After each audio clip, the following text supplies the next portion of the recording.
But I wanted to kick off actually and get a bit of a scene setter from Mr. غيتس, because this is, I know, a topic that you've spoken on again and again. You were ahead of the curve prior to the beginning of this pandemic. Where would you assess where we are today in beating COVID-19? Well,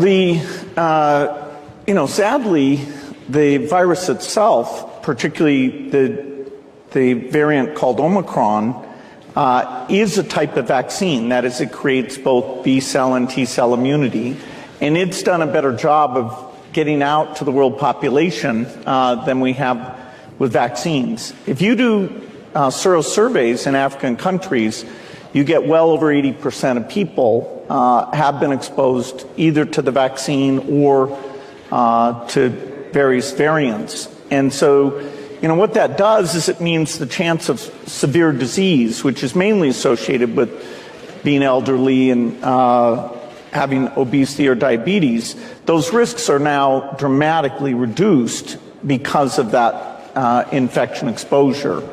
And it's sad we didn't do a great job on therapeutics. Only here 2 years in do we have a good therapeutic.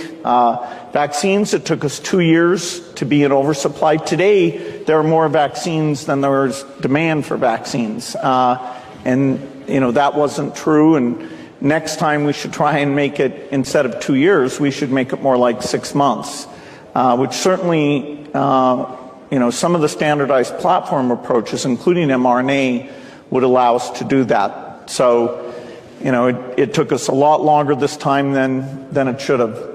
What's your greatest concern at this time in terms of combating COVID-19 and the potential for another pandemic? Are we going to see another pandemic before we are able to beat this one? Well, we'll have another pandemic. It will be a different pathogen next time.